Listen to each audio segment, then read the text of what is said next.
नमस्कार, फायदेमंद फंड्स में आपका स्वागत है। मैं हूं शैल भटनागर, आपके साथ जुड़ रहा हूं मुंबई स्टूडियोज से। इस शो में हमेशा की तरह हम आपके सामने पेश करते हैं एक ऐसी जानी मानी स्कीम जहां पर आप ना सिर्फ लंबी अवधि में निवेश कर सकते हैं, लेकिन मध्यम अवधि में भी बहुत शानदार रिटर्न्स कमा सकते हैं। इस हफ्ते हमने निफ्टी पर एक रिकॉर्ड हाई लगता हुआ देखा।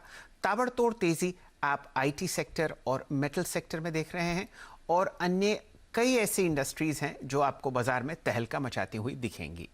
आज फायदेमंद फंड्स में हम लोग डिस्कस करेंगे यूनियन बैलेंस्ड एडवांटेज फंड, और इस स्कीम के फंड मैनेजर श्री विनय पहाड़िया साहब हमारे साथ जुड़ते हुए दिखेंगे। विनय जी बहुत ही जानी मानी हस्ती हैं म्यूचुअल फंड्स के मार्केट में, और आप यूनियन एएमसी के चीफ इन्वेस्टमेंट ऑफिसर भी हैं। पहाड़िया साहब, स्वागत है आपका। दो लाइनें मैं ज़रा आपके बारे में कहना चाहता हूं। पिछले 2 दशकों में पहाड़िया साहब ने Invesco, DBS Cholamandalam, KR Choksey और फर्स्ट ग्लोबल जैसी संस्थाओं के साथ काम किया है, और अब आप यूनियन एसेट मैनेजमेंट कंपनी के चीफ इन्वेस्टमेंट ऑफिसर हैं। पहाड़िया साहब, स्वागत है आपका। ताबड़तोड़ तेजी हम लोग सेकेंडरी मार्केट्स में देख रहे हैं। निफ्टी ने इस बार एक रिकॉर्ड क्लोज दिया। बहुत ही शानदार मोमेंटम आपको मेटल काउंटर्स में दिख रहा है, और बहुत ही अच्छी तेजी आपको आईटी स्टॉक्स में आती हुई दिख रही है। क्या आपके हिसाब से हम लोग एक ठीक दौर से गुजर रहे हैं, या फिर आपको मार्केट्स ओवरहीटेड दिखते हैं? धन्यवाद शैल जी, मुझे शो पर इनवाइट करने के लिए। मार्केट्स पर हमारी जो कमेंट यही है कि मार्केट्स आज के दिन थोड़ा ओवरहीट लग रहा है। हमें लगता है जैसे मार्केट्स एक फेयर वैल्यू के ऊपर निर्धारित होते हैं। जो अंडरलाइंग कंपनीज हैं उनकी जो वर्थ होती है उसके आसपास फ्लक्चुएट करते हैं। जैसे हम लोग देखा लास्ट 1-1.5 साल पहले मार्केट्स काफी अंडर वैल्यूड थे, क्योंकि काफी डर की भावना फैली हुई थी सभी इन्वेस्टर्स में, और लोग सेल करना चाहते थे। और आज के दिन हम देख रहे हैं कि मार्केट्स एक ओवर वैल्यूड जोन में आ गया है, सिंपली बिकॉज काफी एक्सपेक्टेशंस बढ़ गई है इन्वेस्टर्स की, और डर की जगह एक लालच जैसे इमोशंस ने ले ली है। हमें ये लग रहा है कि आज के दिन हमने कुछ रिटर्न्स फ्यूचर से बोरो कर लिए हैं। आने वाले कल में आज अगर कोई निवेशक इन्वेस्ट करता है तो उसके आने वाले 4 या 5 साल की जो रिटर्न्स हैं थोड़ी सबड्यूड रहने वाली है। बहुत ही आपका जो राय है बहुत बढ़िया है। पहाड़िया साहब, ये बताइए कि कौन कौन से सेक्टर्स आपको ऐसा लगता है कि ओवर वैल्यूएशन के दौर से गुजर रहे हैं, और हमेशा की तरह बाज़ार एक एमलगम है बहुत सारी इंडस्ट्रीज़ का, बहुत सारी कंपनीज़ का, तो कहीं आपको अंडर वैल्यूएशन भी दिखती होगी। कौन से ऐसे 2 सेक्टर्स जहां पर आपको लगता है बुल्स ने ज़्यादा तेज़ी कर दी, और कहां ऐसे 2 सेक्टर्स जहां पर आपको लगता है कि अभी भी मोमेंटम आना बाकी है? बिल्कुल। हम मार्केट को एक फ्यूचर रिटर्न्स के प्रिज्म से देखना चाहते हैं कि फ्यूचर में हम कौन से सेक्टर्स में इन्वेस्ट करेंगे तो फ्यूचर में हमारी कितनी पोटेंशियल रिटर्न्स हो सकती है। मार्केट्स में जो वैल्यूएशन निर्धारित होती है वो फ्यूचर रिटर्न्स के बेस पर होती है। उसके बेस पर आज के दिन हमें लग रहा है जैसे कमोडिटीज क्षेत्र ऐसा है जहां पर वैल्यूएशंस थोड़ी ज्यादा बढ़ चुकी है कंपेयर टू जो हमें लॉन्ग टर्म नेक्स्ट 5 साल के जो रिटर्न्स लग रहे हैं उसके कंपैरिजन में हमें लग रहा है कि कमोडिटी कंपनीज ऐसी है जहाँ पे थोड़ी वैल्यूएशंस ज्यादा है। दूसरी एक एरिया जो हमें लग रही है जहाँ पे थोड़ी पोटेंशियल वीकनेस लग रही है वो है फाइनेंशियल्स, जैसे कि बैंकिंग क्षेत्र में है। वहाँ पे हमें लग रहा है कि पोटेंशियल रिटर्न्स थोड़े वीक हो सकते हैं, बिकॉज यहाँ पे कंपनीज को कोविड के चलते काफी हिट आ रहा है, और एक ग्रोथ थोड़ी स्लो डाउन हो चुकी है। और जो सेक्टर्स हमें अच्छे लगते हैं उनमें है आईटी सेक्टर। बिल्कुल ये सेक्टर ऑप्टिकली एक्सपेंसिव दिखता है, लेकिन यहाँ पे कंपनीज की जो डिमांड है वो सिग्निफिकेंटली बढ़ती जा रही है, क्योंकि ऑर्गेनाइजेशंस हमारे अपने आईटी स्पेंड को बढ़ा रही है इम्प्रूव करने के लिए। आईटी क्षेत्र की कंपनियां हमें लगता है अच्छा करेंगी। और उसके साथ साथ एक सेक्टर है टेलीकॉम। वहाँ पे हमें लगता है कि एक इंडस्ट्री कंसोलिडेट होती जा रही है, और जो बार्गेनिंग पावर है वो कुछ ही कंपनियों के पास शिफ्ट हो रहा है। उसके चलते हमें लगता है कि पोटेंशियल इस सेक्टर का काफ़ी अच्छा हो सकता है। और एक फाइनली एक इंडस्ट्रियल सेक्टर है, जहाँ पे काफ़ी इंजीनियरिंग कंपनीज़ है, जहाँ पे सिक्लिकल कंपनीज़ हैं। हमें लगता है कि आने वाले 3 से 5 साल के अंदर ये क्षेत्र की कंपनियाँ थोड़ी अच्छी कर सकती है, बिकॉज़ जब इकोनॉमी में साइक्लिकल अपटर्न देखने को नज़र आएगा, तब यहाँ की ये सब कंपनियों में एक ऑपरेटिंग लेवरेज नज़र आने लग जाएगा, जिसके चलते अर्निंग्स ग्रोथ काफ़ी अच्छी आ सकती है। तो हमें ये 3 सेक्टर्स पसंद हैं। चलिए, सॉफ्टवेयर, टेलीकॉम और कैपिटल गुड्स में आप फिलहाल वैल्यू ढूंढने की कोशिश कर रहे हैं और पहाड़िया साहब को ओवर वैल्यूएशन के कुछ जोन्स में मेटल काउंटर्स जो कि कमोडिटी स्पेस से जुड़े हुए हैं और बैंकिंग में परेशानी आती हुई दिखती है। विनय जी, ज़रा चर्चा करते हैं यूनियन बैलेंस्ड एडवांटेज फंड की। काफ़ी कुछ जो आपने रूपरेखा बताई है वो आपके फंड में बहुत अच्छी तरीके से झलकती है। 3 साल पुराना फंड है, काफ़ी डेटा आपके सामने स्क्रीन पर चलता हुआ दिखेगा। यहाँ पर आपके पास 1040 करोड़ रुपए हैं एसेट्स अंडर मैनेजमेंट और लगभग 50% यहाँ पर पैसा जो है फिलहाल कैश और कैश इक्विवेलेंट्स है। 30% पैसा इक्विटी में आपने निवेश कर रखा है और 19% पैसा आपका डेट में निवेशित है। इक्विटी और डेट की तरफ अगर आप नज़र डाल लें तो बहुत ही टॉप क्लास आपने निवेश किए हैं in terms of blue chips और सॉवरेन पेपर और AAA पेपर आपके पोर्टफोलियो में है। पहाड़िया साहब, डिफेंड कीजिए 50% कैश और कैश इक्विवेलेंट, यानी कि 500 करोड़ रुपया आपका आइडल पड़ा हुआ है उस टाइम जब बाजार में धमाकेदार तेजी है। शैल जी, ये फंड एक्चुअली उन्हीं इन्वेस्टर्स के लिए है जो पैसा इसमें डालकर बिल्कुल भूल जाना चाहते हैं। बाजार के उतार चढ़ाव से उनको कोई फर्क नहीं पड़ना चाहिए। बाजार में जो तेजी आती है उससे उन्हें लालच की भावना ना आए और जो मंदी आती है उससे उनमें डर की भावना ना आए। वो कंट्रोल करने के लिए ये एक बढ़िया तरीके का फंड डिजाइन किया गया है। आज के दिन जैसे हमने शुरुआत में डिस्कस किया कि भाई बाजार में आज काफी तेजी है, लोग बहुत अच्छे से पैसा डालना चाहते हैं। फ्यूचर रिटर्न्स है आज के दिन हमें लगता है कि थोड़ी वीक हो गई है।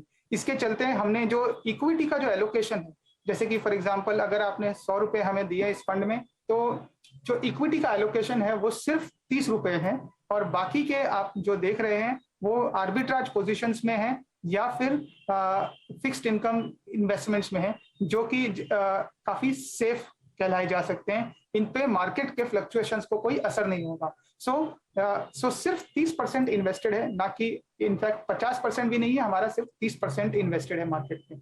और ये हमने इसीलिए कम करके रखा है बिकॉज हमें लग रहा है मार्केट आज एक्सपेंसिव जोन में है और फ्यूचर रिटर्न्स थोड़ी कम हो चुकी है। इसके लिए ये फंड उन सब इन्वेस्टर्स को प्रोटेक्ट कर रहा है अगर मार्केट यहाँ से अगर कम हो जाता है तो जी। और एक और चीज मैं बताना चाहूंगा, जैसे कि फॉर एग्जांपल जब मार्केट में काफी डर की भावना थी, फॉर एग्जांपल अप्रैल 2020 में, उस वक्त इस फंड ने इक्विटी में इन्वेस्टमेंट बढ़ाकर करीब 80% कर दिया था। तो पहाड़िया साहब, जहां तक मुझे समझ में आ रहा है आपने अपना असला और बारूद बिल्कुल सूखा रखा है कि अगर बाजार में करेक्शन आए तो आपके पास तरलता हो और आप उस लिक्विडिटी को डिप्लॉय करें उन काउंटर्स में जहां पर आपको अच्छे रिटर्न आते हुए दिखते हैं। क्या मेरी सोच ठीक है? बिल्कुल इसी तरीके की सोच है कि जब मार्केट, एक बहुत ही आसान तरीके से आप इसको विजुअलाइज कर सकते हैं, जब मार्केट महंगा होगा तो हम मार्केट में कम इन्वेस्ट करेंगे और जब मार्केट में मंदी आएगी तब हम ज्यादा इन्वेस्ट करेंगे। इसे आप दो पॉकेट्स की तरह विजुअलाइज करिए कि अगर मार्केट फेयरली वैल्यूड है, नॉर्मल वैल्यूएशन है, तो 50 रुपए एक पॉकेट में रहेगी जो फिक्स्ड इनकम है और 50 रुपए इक्विटी में इन्वेस्टेड रहेगी। लेकिन अगर मार्केट सस्ता हो जाता है तो हम फिक्स्ड इनकम की पॉकेट में से पैसे निकालकर इक्विटी की पॉकेट में डालते हैं और अगर मार्केट महंगा हो जाता है तो हम इक्विटी की पॉकेट में से पैसे प्रॉफिट बुक करके फिक्स्ड इनकम की पॉकेट में डाल देते हैं। चलिए, ये बखूबी बहुत ही बढ़िया स्ट्रैटेजी और सोच है और मैं उम्मीद करता हूं कि आपके जो निवेशक हैं वो इसका भरपूर फायदा उठाएंगे। अगर आप लोग सोचते हैं कि कैश में रह के पहाड़िया साहब ने कम रिटर्न कमाया है, तो ऐसा नहीं है। अगर आप 1 साल का रिटर्न देखें यूनियन बैलेंस्ड एडवांटेज फंड का, तो वो लगभग 22% है और ये अपनी कैटेगरी एवरेज से बहुत आगे है। विनय जी, चर्चा आगे शुरू करते हैं। अब आप मुझे ये बताइए कि जो 300 करोड़ रुपए आपके निवेशित हैं, ये 86 स्टॉक्स पर हैं। बहुत ही फ्रैगमेंटेड आपकी होल्डिंग्स हैं और अक्सर मैंने ये पढ़ा है और ये मेरा तजुर्बा भी रहा है कि अगर आपकी कॉन्सेंट्रेटेड होल्डिंग्स हों तो आप बढ़िया रिटर्न दे पाते हैं। 86 स्टॉक और 300 करोड़ आपके पास इक्विटी में, क्या ये सही है इस टाइम जब बाजार में बहुत लंबी दौड़ आपको लगती हुई दिख रही है फ्रंटलाइन काउंटर्स पे? सो शैल जी, आपकी जो ऑब्जर्वेशन है वो पार्टली सही है, पार्टली गलत, क्योंकि इसमें हमने दो तरह की पोजीशंस होती है इक्विटीज में। एक होती है अनहेज्ड एक्सपोजर, माने real exposure in the equity market, जिससे कोई भी फ्लक्चुएशन हो उन कंपनीज में, वो उस फ्लक्चुएशन का बेनिफिट फंड को मिले। और एक होता है आर्बिट्राज पोजीशन, ये हेज्ड पोजीशन होती है, प्योरली एक फिक्स्ड इनकम की तरह। तो जो आपने 86 पोजीशंस देखी है, उनमें से काफी हद तक आर्बिट्राज पोजीशंस है और काफी अनहेज्ड पोजीशंस है। सो जो अनहेज्ड पोजीशंस है वो करीब 40 से 55 स्टॉक्स के बीच में ऑसिलेट करती है at various points of time. So हमारा जो अनहेज्ड इक्विटी एक्सपोजर है, जो 30% मैंने कहा, वो करीब 50 कंपनियों में डिप्लॉयड है। चलिए, तो इस तरीके से पहाड़िया साहब अपने आप को डिफेंड कर रहे हैं कि उनके हिसाब से फिलहाल बाजार के कुछ हिस्से ओवर वैल्यूड हैं और बेहतर यही होगा कि एक अच्छे मौके की तलाश की जाए और फिलहाल कैश में आप ज़्यादा बैठे हैं। पहाड़िया साहब, एक और डेटा पॉइंट मेरे सामने है और वो है आपके एक्सपेंस रेशियो पर। आपका 3 साल पुराना फंड है और मैं सेक्टोरली देख रहा था, आपका एक्सपेंस रेशियो लगभग 2.29% है। ये अपने सेक्टर में सबसे ज़्यादा है। अब बताइए, इसको आप कैसे डिफेंड करते हैं? या तो आपके साथ निवेशक बना रहे और जब वो जाने की चेष्टा करे तो आप उससे लगभग 2.3% उसका AUM वापस ले लेंगे। सो शैल जी, एक्सपेंस रेशियो इस तरह एक on a daily basis compute किया जाता है। सो जैसे कि आज आपने अगर मुझे 100 रुपए दिए, तो उसमें से आपने 2 रुपए her on a daily basis, so 2 divide by 365 रफली उतने आपके पैसे कट जाएंगे। सो जो भी NAV आप देख रहे हैं एज अ इन्वेस्टर, वो आपको एक्सपेंस कट करने के बाद देखने को मिलती है। तो हमारा ऑब्जेक्टिव एज फंड मैनेजर्स वो है कि आफ्टर रिड्यूसिंग ऑल एक्सपेंसेस आपको क्या रिटर्न्स प्राप्त होते हैं।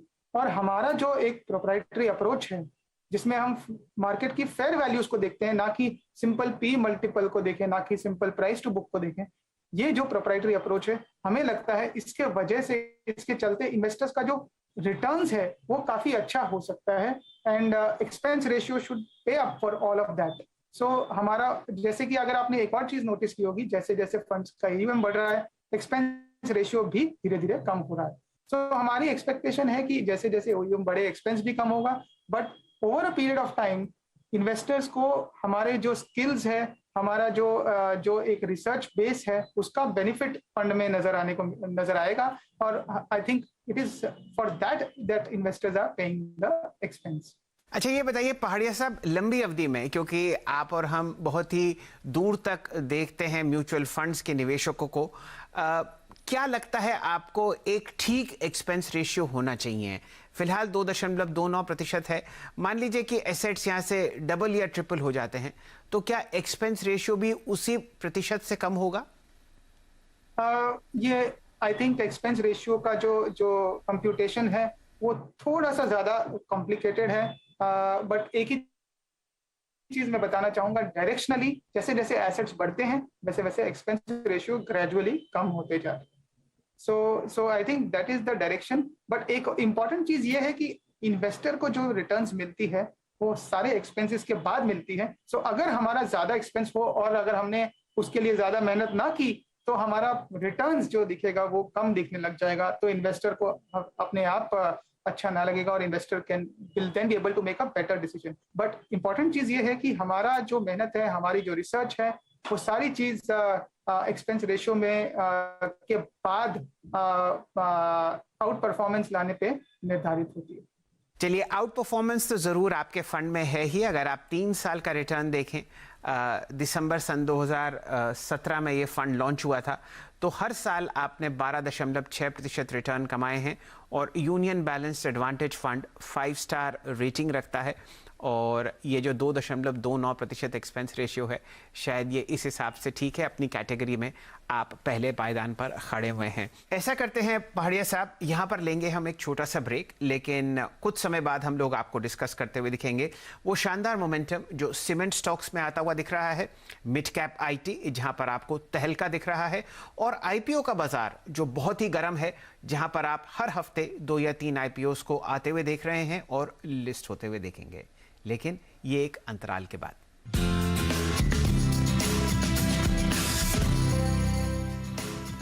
नमस्कार, फायदेमंद फंड्स में आपका दोबारा स्वागत है। चर्चा हो रही है विनय पहाड़िया साहब से, डिस्कस हो रहा है यूनियन बैलेंस्ड एडवांटेज फंड, और एक से एक बढ़िया जवाब आ रहे हैं उन सवालों के जिनका जवाब पूरे बाजार में आप ढूंढते फिरते हैं। पहाड़िया साहब, आपने शुरुआती सत्र में कहा कि आईटी आपको पसंद है। मिड कैप सॉफ्टवेयर कंपनीज की अगर आप वैल्यूएशन देखें तो वहां पर आपको आसमान छूती हुई दिखेंगी। स्टॉक्स के नाम मैं नहीं लूंगा, सब चर्चित हैं। ये बताइए, क्या यहां पर एक परेशानी की स्थिति है? ये वही कंपनीज हैं जो लोगों के लिए एट्रिशन रेट आपको 12-13% बढ़ता हुआ दिखेगा, और यही कंपनीज कंपीट कर रही हैं ब्लू चिप आईटी कंपनीज के लिए लोगों को हायर करने के लिए। ये चिंता नहीं है? बिल्कुल शैल जी। सो मिड कैप आईटी एक विद इन आईटी क्षेत्र ऐसी कंपनीज है जो काफी फास्ट ग्रोथ कर रही हैं आज के दिन। बहुत सी कंपनियां ऐसी है जिन्होंने एक स्पेशलाइजेशन बना ली है, जैसे कि कुछ कंपनियां फोकस कर रही है इंजीनियरिंग रिसर्च एंड डेवलपमेंट में, कुछ कंपनियां फोकस कर रही है नीश फैक्टर्स लाइक जैसे हेल्थ केयर में, जैसे इलेक्ट्रिक व्हीकल्स में। तो इन्होंने अपनी अपनी एक स्पेशलाइजेशन डेवलप कर ली है, जिसके चलते इनकी जो ग्रोथ रेट है वो काफी फास्ट हो रही है। सो हमारे अनुमान से मिड कैप आईटी क्षेत्र एक ऐसा क्षेत्र है जहाँ पे अगले 4 से 5 साल तक अच्छी ग्रोथ देखने को मिल सकती है, और आज के दिन जो इनकी वैल्यूएशंस है वो काफी हद तक ये चीज को कैप्चर इन कर रही है। वैल्यूएशंस पे एक चीज और बताना चाहूंगा। Valuations earnings growth, returns on equity पे काफी हद तक डिपेंड करती है। सो मिड कैप आईटी क्षेत्र की कंपनियां ऐसी है जहाँ पे ग्रोथ रेट ज्यादा है, और इसके लिए इनके जो वैल्यूएशंस है वो भी थोड़े ज्यादा प्रीमियम है। चलिए, ये बात तो सही है कि अगर आपको ज़्यादा ग्रोथ और ज़्यादा अर्निंग्स आता हुआ दिखता है तो मल्टीपल अपने आप बढ़ जाता है। पहाड़िया साहब, इस बार एक यूनिक चीज़ बुल मार्केट में ये हुई कि हम लोग फ्रेश कैपेसिटी एडिशन आते हुए देख रहे हैं कई सेक्टर्स में, चाहे वो सीमेंट हो, चाहे वो स्टील हो। क्या ये एक बढ़िया डेवलपमेंट है बुल मार्केट के लिए? अक्सर पहला वाला जो बुल मार्केट्स हुआ करते थे वो लिक्विडिटी या ग्लोबल रैली के साथ हम लोग बढ़ते थे। इस बार एक अलग चीज भारतीय अर्थव्यवस्था में होती हुई दिख रही है, ये है कैपेसिटी एडिशन। सो बिल्कुल, ये दोनों सेक्टर्स कमोडिटीज क्षेत्र में आते हैं, और विद इन ये दोनों सेक्टर्स हमें लगता है स्टील एक ग्लोबल कमोडिटी है, और वहाँ पे ग्लोबल फैक्टर्स ड्राइव कर रहे हैं, जैसे कि पॉल्यूशन कंट्रोल, जैसे कि चाइना की तरफ से जो मेजर्स लिए जा रहे हैं एक्सपोर्ट्स को कर्ब करने के लिए, ये सब मेजर्स स्टील सेक्टर को कुछ काफी बेनिफिट दे रहे हैं। लेकिन हमारा जो झुकाव है वो सीमेंट सेक्टर की तरफ ज्यादा है, सिंपली बिकॉज ये एक डोमेस्टिक कमोडिटी है, और यहाँ पे हमने देखा है कि कैपेसिटी एडिशन से ज्यादा फास्टर ग्रोथ रही है डिमांड के अंदर, और उसके चलते कैपेसिटी यूटिलाइजेशन जो है इस सेक्टर का काफी अच्छे तरीके से बढ़ रहा है। और उसके चलते दो चीज हो रही है, एक तो इस सेक्टर की जो कंपनीज है उनकी रिटर्न्स ऑन इक्विटी काफी अच्छी बढ़ रही है, और दूसरे हमें लगता है कि एक लिमिट के बाद जब कैपेसिटी यूटिलाइजेशन पहुंच जाती है तो प्राइसेस के काफी बढ़ने की उम्मीद हो जाती है। तो ये दोनों फैक्टर्स सीमेंट क्षेत्र की कंपनियों को अट्रैक्टिव बना सकते हैं। चलिए पहाड़िया साहब, एक और बाजार में चिंता ये व्यक्त की जा रही है कि आप सन 2021 में इतने आईपीओस आते हुए देख रहे हैं, इतना ज़बरदस्त ओवर सब्सक्रिप्शन और लिस्टिंग प्रीमियम है कि कहीं ऐसा ना हो कि सेकेंडरी मार्केट का जो बुल रन है वो धकेला ना जाए। क्या ये एक चिंता का विषय है कि हर हफ्ते हम 4 आईपीओस देखते हैं और 6 लिस्टिंग्स? बिल्कुल, ये काफी चिंता का विषय है, सिंपली बिकॉज इसमें हम जो देख रहे हैं वो है जो काफी निवेशक हैं वो इसे एक लॉटरी की तरह इस्तेमाल करते हैं या एक स्पेकुलेशन की नजरिए से देखना चाहते हैं कि हमने पैसे डाल दिए आईपीओ में, कंपनीज के आईपीओ लिस्टिंग तो प्रीमियम पे होगी और उसे हम सेल कर दें। ये एक इंटेंशन से लोग पैसा डाल रहे हैं, जिसके वजह से हमें लगता है एक बहुत ही डेंजरस सिचुएशन डेवलप हो रही है। आई थिंक उसके वजह से भी हम इन्वेस्टर्स में एक स्पेकुलेटिव इंटेंट देख रहे हैं। आपके चैनल से मैं आपके निवेशकों को ये कहना चाहूंगा कि अगर आप आईपीओ में इन्वेस्ट करते हैं तो उसे ठोक बजाकर चेक करिए किस कंपनी में आप इन्वेस्ट करते हैं, और अगर आप उस कंपनी में 3 से 5 साल तक अगर इन्वेस्ट करना चाहते हैं तो ही इस इंडिविजुअल आईपीओ में इन्वेस्ट करें। प्योरली लिस्टिंग गेन्स के लिए आईपीओ में इन्वेस्ट करना एक काफी डेंजरस स्ट्रैटेजी है और मैं एडवाइस करूंगा इन्वेस्टर्स को उससे दूर रहने। जी पहाड़िया साहब, समय बहुत कम है और आपसे आखिरी प्रश्न का टाइम आ चुका है। आपने कहा कि बाजार एक ओवर वैल्यूड जोन में है और आगे आने वाले भविष्य से हम लोगों ने कुछ रिटर्न्स फिलहाल खींच लिए हैं जो कि उम्मीद से बेहतर थे। अब ये बताइए, अगले 3 सालों में, 3 से 5 सालों में आपको मेन इंडिसेस या हमारा जो बाजार है ओवरऑल किस लेवल पर, प्रतिशत पर कंपाउंड होता हुआ दिखता है? उससे हमें यह पता चलेगा कि निवेशक नया पैसा एसआईपीज में डालेंगे या नहीं।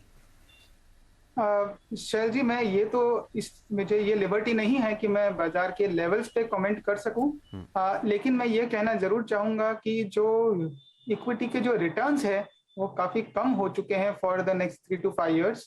और एक और चीज इंपॉर्टेंट है, इन्वेस्टर्स वो रिटर्न्स तभी प्राप्त कर पाएंगे जब वो आने वाले कल की जो वॉलेटिलिटी है उसके अंदर उसको झेलकर इक्विटीज में बने रहें। अगर आप मान लीजिए मार्केट थोड़ा सा करेक्ट होता है और मार्केट्स को एग्जिट कर देते हैं तो you will not make those kind of returns. So I would just say that कि मार्केट्स का जो पोटेंशियल रिटर्न है वो कम हो चुका है और आने वाले कल में इन्वेस्टर्स को थोड़ा कॉशियस रहना जरूरी है। चलिए पहाड़िया साहब, आपका बहुत बहुत धन्यवाद। आपने अपना कीमती समय निकाला और इतनी बढ़िया राय आपने हमारे दर्शकों के साथ शेयर करी। वनी जी, आपका बहुत बहुत धन्यवाद। चलिए अब फायदेमंद शो को यही समेटते हैं। आपने पहाड़िया साहब की राय सुनी और उनके हिसाब से फ़िलहाल बाज़ार के कुछ ऐसे हिस्से हैं जो काफ़ी गर्म हैं, लेकिन उनको अच्छी वैल्यू फ़िलहाल सॉफ्टवेयर और टेलीकॉम और कैपिटल गुड्स और इंजीनियरिंग स्पेस से आती हुई दिख रही है। इन सेक्टर्स के स्टॉक्स पर आप खासा नज़र रख सकते हैं आगे आने वाले कुछ महीने और सालों में। हमारे साथ जुड़ने के लिए आप सबका बहुत बहुत आभार, धन्यवाद।